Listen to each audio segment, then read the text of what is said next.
All வணக்கம். நானும் மாஸ்டரும் இன்னொரு வீடியோக்காக உங்களை மீட் பண்ண இங்கே வந்துட்டோம். ஃபர்ஸ்ட் மேட்ச்சு வாஷ் அவுட் ஆயிடுச்சு.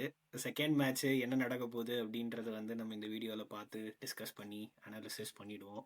மாஸ்டர், ஃபர்ஸ்ட் நான் சொன்ன பிளேயிங் 11 எக்ஸாக்டாக அப்படியே எடுத்தாங்களா? இந்தியா அச்சு வராமல் எடுத்திருந்தாங்களா? ஆமா ஆமா ஆமா ஆமா என் பிளேயிங் 11க்கும் நான் அவங்க எடுத்ததுக்கு சம்மந்தமே இல்லை. நீங்க சொன்ன பிளேயிங் 11 நியாயப்படி டீம் அப்படிதான் இருந்திருக்கணும். ஆனா அவங்க அப்படி எடுக்க மாட்டாங்க. அததான் நான் சொன்னேன். என் டீம்லயும் நான் ஒரு சில சேஞ்சஸ் பண்ணியிருப்பேன். ஆனா அதை அவங்க பண்ண மாட்டாங்க அப்படின்னு சொல்லிட்டு தான் நான் அந்த டீம் எடுத்தேன். சரி, கரெக்ட். பட் ஆனா கொஞ்சம் சர்ப்ரைசஸ் இருந்தது எனக்கு. நம்ம இந்த வீடியோ ஸ்டார்ட் பண்ணுறதுக்கு முன்னாடி இந்த ஒரு விஷயத்த சொல்லிடுவோம். அதாவது நம்மளுக்கு இப்போ இந்த ரீசெண்ட் டேஸில் நிறைய ஃபாலோவர்ஸ் ஆட் ஆகிருக்காங்க, நிறைய பேர் சப்ஸ்கிரைப் பண்ணியிருக்காங்க. So continue to two subscribe and support us. அதை சொல்லிட்டு நம்ம ஹிட்மேன் ரோஹித் சர்மாவுக்கு ஒரு கங்க்ராச்சுலேஷன்ஸ். இத்தனை வருஷமா cricket career when he is 38 years old, he has been the number 1 ICC ODI batsman. So congratulations to him. இது ஒரு ஸ்டேட்மெண்ட் இல்லையா? நீ இத்தனை வருஷமா உனக்கு பிடிச்ச வேலையை நீ பண்ணிக்கிட்டே இருந்தனா என்னைக்காவது ஒரு நாள் உன்னோட ரிவார்டு உனக்கு கிடைக்கும் அப்படிங்கிறது. So congratulations to Hitman. சொல்லுங்க, பிளேயிங் லெவல்ல இருந்தே ஆரம்பிப்போம். எனக்கு தெரியல, நம்மளால இந்த மேனேஜ்மெண்ட் பவுலிங் போட்டு நம்ம பார்க்கல. பட் என்னோட இதுபடி என்னன்னா, அந்த பிட்ச்ல 3 ஸ்பின் எதுக்கு அப்படின்ற மாதிரிதான் எனக்கு தோணுச்சு. இல்ல, நீங்க அது எல்லாத்தையும் விட்டுருங்க. பெரிய கால் என்னன்னா, Harshdeep Singh number 1 T20 bowler. அதாவது பும்ரா இருக்காரு, நான் இல்லைன்னு சொல்லல. பட் ஆனா ஆன் ரெக்கார்ட்ஸ் பேப்பர் படி அவர் தான் உங்களுக்கு லீடிங் விக்கெட் டேக்கர் அண்ட் அவர் நான் சொன்ன மாதிரி ஒரு அட்டாக்கிங் பவுலர்.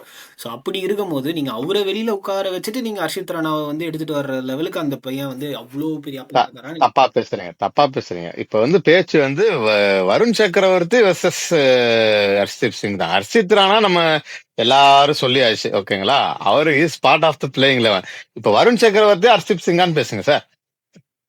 அதான் நான் சொன்ன மாதிரி வருண் சக்கரவர்த்தியும் அவங்க ஹையா ரேட் பண்றாங்க. And correct. பட் இந்த பிட்ச்ல தேவையாங்கிறதா எனக்கு டவுட்டா இருக்கு. இல்ல, அவங்களோட கணக்கு நான் எப்படி யோசிச்சு எடுத்தேன்னா, லைக் ஆஸ்திரேலியா இப்போ ஆஸ்திரேலியா டீமும் எல்லாருமே பிக் ஹிட்டர்ஸ் தான். யாருமே ஸ்ட்ரைக்கர் ரொட்டேட் பண்ணி இப்படி விளையாடுறவங்க ஒரு சில பேர் மட்டும்தான் அவங்க டீம்ல. விக்கெட் டேக்கிங் பார்த்திருப்பாங்க. விக்கெட் டேக்கிங் ஆப்ஷன்ஸ்க்காக மட்டும்தான் இவங்க பார்த்திருப்பாங்க. ஸோ மோர் ஆர் லெஸ் இதே டீமை தான் இவங்க வேர்ல்டு கப்புக்கு எடுத்துட்டு போவாங்க.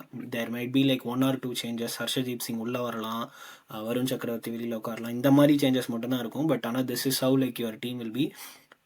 இந்த சேனல் ஆரம்பிக்கும் புதுசில் நான் ஒரு விஷயம் சொன்னேன், உங்களுக்கு ஞாபகம் இருக்கான்னு தெரியல. எனக்கு என்னமோ ஹார்திக் பாண்டியா T20 ஸ்குவாட்ல வேர்ல்டு கப்பில் ஆட மாட்டாருன்னு தோணுது அப்படின்னு நான் சொன்னேன். உங்களுக்கு ஞாபகம் இருக்கா? And I still go by with my line.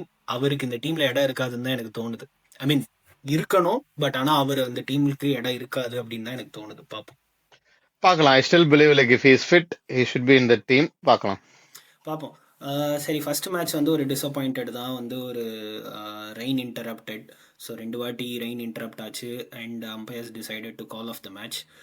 India toss ஜெயிச்சு பேட்டிங் ஆடினாங்க and I think they have started brilliantly. Abhishek Sharma ஒரு blistering start as usual. Shubman Gill நல்ல calm composed innings. Suryakumar Yadav ஒரு டச் இருந்துச்சு, நல்லா தொடர்ந்து. இல்ல, இன்னும் அந்த ஃப்ளூவன்சி இல்ல. அந்த ஒரு 6 ட்ரேட்மார்க் 6 போயிடுச்சு. ஆனா நான் பார்த்த வரைக்கும் அந்த ஒரு ஃப்ளூவன்ட்டா கண்டினியூஸா அட்டாக் கொஞ்சம் ஸ்ட்ரகிள் பண்ணாரு. மேபி அந்த லாங்கர் இன்னிங்ஸ் பிளே பண்ணிருந்தாருன்னா இன்னும் பெட்டரா இருக்கும். அப்பதான் அடிக்க ஆரம்பிச்சார். நீங்க சொன்னீங்க இல்லையா 6, அந்த 6க்கு அப்புறமா ஒரு ரெயின் இன்டரப்டட் உள்ள போயிட்டு வந்தாங்க.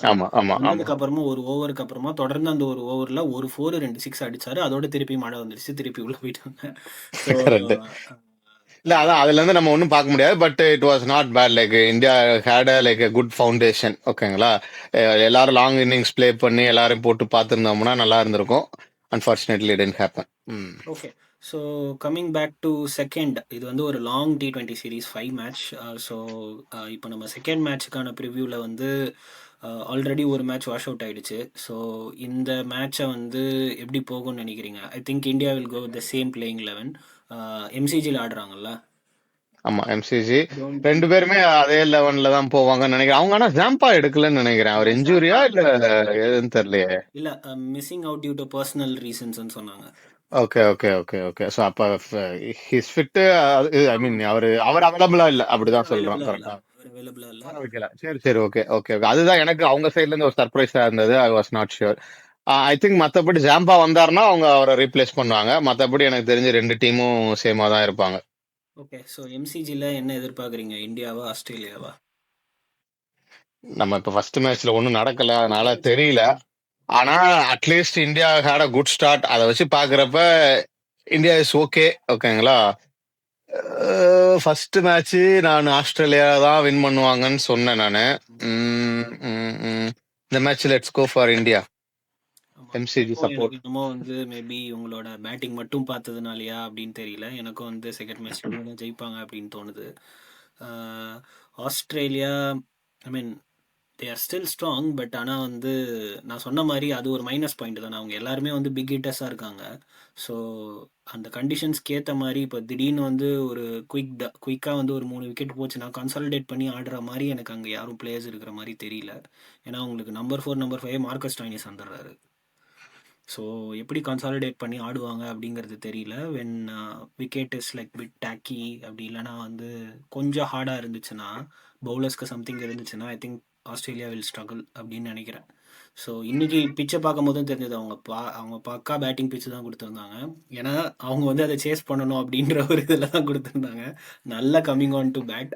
ஸோ இல்ல கொஞ்சம் எம்சிஜியும் அப்படிதான் இருக்கும்னு எனக்கு தோணுது. எம்சிஜியும் பேட்டிங் ட்ராக்கா தான் இருக்கும்ன்றது தான் எனக்கு தோணுது. எப்படி ஹை ஸ்கோரிங்கா தான் இருக்கும். பட் எனக்கு வந்து என்னன்னா அட்லீஸ்ட் இந்த இந்தியாவோட பேட்டிங் சோஃபார் பார்த்ததை வச்சு கொஞ்சம் கான்ஃபிடன்ஸ் இருக்கு. அஃப்கோர்ஸ் நம்ம ஒரு 3 பிளேயர்ஸ் தான் பார்த்துருக்கோம். அட்லீஸ்ட் எனக்கு கொஞ்சம் என்ன சொல்ற அந்த நம்ம பேசணும் இல்லைங்களா, சடனா ஆஸ்திரேலியால ப்ளே பண்றது பிளஸ் அந்த ரஸ்டினஸ் இப்போதைக்கு அது தெரியல. அதனால வந்து they have a very good chance. இதே கண்டினியூ பண்ணாங்கன்னா நல்லா இருக்கும். சூப்பர். ஓகே. பிளேயர் ப்ரிடிக்ஷன், இந்தியாவில் யார் player to watch out for? இல்ல நான் எதுவும் மாத்தல. I am sticking to the same like first match மாதிரி தான். நான் பும்ரா சொல்லியிருந்தேன், அங்க டிம் டேவிட் சொல்லியிருந்தேன். I will continue with them. நான் வந்து சுபம் கில் தான் சொல்லியிருந்தேன். I will stick with Shubman Gill. இங்கே வந்து I will stick with like Mitchell Marsh. So okay. Batsman vs batsman. பார்ப்போம் என்ன நடக்குது அப்படின்னு. 2 பேருமே வந்து இந்தியா தான் செகண்ட் மேட்ச் வின் பண்ணோம் அப்படின்னு சொல்லியிருக்கோம். ஸோ அந்த மேட்ச் முடிச்ச உடனே அந்த மேட்சோட அனாலிசிஸ்க்கு வருவோம். Hopefully that shouldn't be like any rain interrupted. We should get full complete 40 overs அப்படின்னு நினைக்கிறேன். இப்போது இந்தியா vs ஆஸ்திரேலியா ஒரு பக்கம் போயிட்டு இருந்தாலும் நிறைய இன்டர்நேஷ்னல் கிரிக்கெட்ஸ் நடந்துகிட்டு இருக்கு. ஸோ நம்ம பாய்ஸ், இங்கிலீஷ் பாய்ஸ் நியூசிலாண்டில் போய் செம்மட்டி வாங்கிட்டு இருக்காங்க. ஆனால் ஹாரி புரூக் தனியாலாம் வந்து அவர் அடிச்சுக்கிட்டு இருக்காரு, அது வேற விஷயம். பட் இருந்தாலும் வந்து டீம் இன்னும் ஜெயிச்ச பாடு இல்லையேப்பா. அதை பற்றி ஏதாவது இல்ல கமெண்ட்? நான் இப்பதான் ஹைலைட்ஸ் பார்த்தேன். இங்கிலாந்து பேட்டிங் மட்டும் ஸ்பெசிபிக்கா பார்த்தேன் நானு. நாங்க தலைகளா தான் குதிப்போன்னு தான் விளையாடுறாங்க. நாம என்ன பண்றது? நான் எங்களுக்கு 6 அடிக்க மட்டும்தான் தெரியும். அதான் கிரிக்கெட். ஐ திங்க் இந்த England team can play baseball better. ஏய் யாராவது ஒரு ஆளாவது நடுவுல நிறுத்துங்களேன். 50 ஓவர் ப்ளே பண்ணணுங்க. இட்ஸ் நாட் என்ன சொல்றது 2020லயே சில நேரம் 1 ஆர் 2 ஓவர்ஸ் கொடுக்க வேண்டியது இருக்கு. லைக் ஓவர் டர்ன் வந்து கடைசியில வந்து ஜஸ்ட் கண்டினியூஸ்லி ஸ்லாகிங். ஐ மீன் ஸ்லாகிங்னா என்ன, ஹி வாஸ் ஹிட்டிங் ஸ்ட்ரைட் தான் பார்த்தேன் நானு. Take single. இதுல வந்து 4 6 தவிர கிரிக்கெட்ல வேற ஏதோ இருக்கு. எனக்கு என்னன்னா அந்த ஓவர்டன் வந்து அடிச்ச அடியில் அவர் ஃபர்ஸ்ட் மேட்சும் நல்லா அடிச்சாரு. ஓகேவா, புரூக் கூட ஒரு நல்ல பார்ட்னர்ஷிப் போட்டாரு. ஆனால் அவருமே அதே மாதிரி ஒரு அட்டாக்கிங் இன்னிங்ஸ் தான் ஆடிட்டு இருந்தாரு.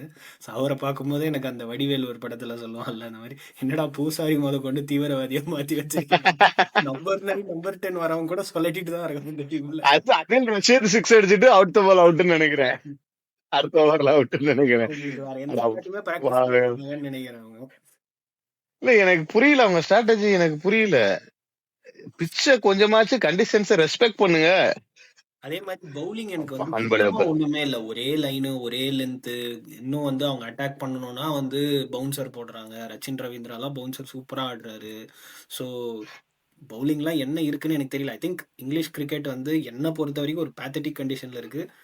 கடவுள் தான் உங்களை காப்பாற்றணும். ஆஷஸ்ல போய் என்ன நடக்க போகுது அப்படின்னு எனக்கு தெரியல. இதே டீம் வந்து இல்ல இல்ல ஓவராலா அப்படி நான் ரூல் அவுட் பண்ணல. ஓகேங்களா? ஐ திங்க் ஓடிஐ வந்து கொஞ்ச நாளாவே ஸ்ட்ரகிள் பண்ணிட்டு இருக்காங்க. பிகாஸ் அவங்க ஓடிஐ ரொம்ப விளையாடல.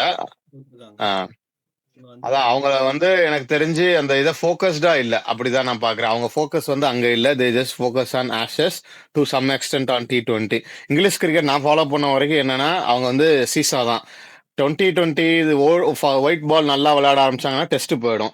டெஸ்ட் நான் ஓரளவுக்கு நல்லா விளையாட ஆரம்பிச்சாங்கன்னா ஷார்ட் பால் இது ஷார்ட்டர் ஃபார்மட் போயிடும். டெஸ்ட் இப்போ வந்து கொஞ்சம் நல்லா விளையாடுறாங்களா இல்லை at least they are settle now compare to what they were like 2016 17 18ல இருந்ததுக்கு இப்போ கொஞ்சம் பெட்டர் டீமா இருக்காங்க. அதனால இப்போ வந்து ஷார்ட்டர் ஃபார்மட் போயிட்டு இருக்கு. So that's how they play. சரி, ஓகே, பார்ப்போம். அங்கேயும் வந்து இன்ட்ரெஸ்டிங் தேர்ட் ஓடிஐ என்ன ஆகுது அப்படின்னு பார்ப்போம். ஆனால் நம்ம கதைக்கு நம்ம வருவோம். இந்தியா வந்து இந்த செகண்ட் மேட்சை ஜெயிச்சாங்கன்னா ஒரு அப்பர் ஹேண்ட் கிடைக்கும். That will give them the confidence for the rest of the matches in the series. And when T20 world cup is around the corner, every team wants to prove them self. And கமெண்டேட்டர்ஸும் எல்லாருமே சொல்லிட்டு இருந்தாங்க India vs Australia தான் it is expected to be in final. So India will make a statement if they win the series. So எல்லாத்துக்குமே ஒரு முக்கியமான match இந்த second match நடக்க போகுது. இந்த மேட்ச் முடிஞ்ச உடனே நானும் மாஸ்டரும் இந்த மேட்சை பற்றி டீட்டெயில்டாக அனாலிசிஸ்க்கு வந்துடுறோம். And until that keep supporting us. இந்த வீடியோ பிடிச்சிருந்ததுன்னா உங்களுக்கு லைக் பண்ணுங்கள், ஷேர் பண்ணுங்கள். உங்கள் ஃப்ரெண்ட்ஸுக்கும் கிரிக்கெட் பிடிச்சிருந்ததுன்னா இந்த வீடியோவை ஷேர் பண்ணுங்கள். Thank you so much for supporting us. Until meet you next time. Signing off Vikram and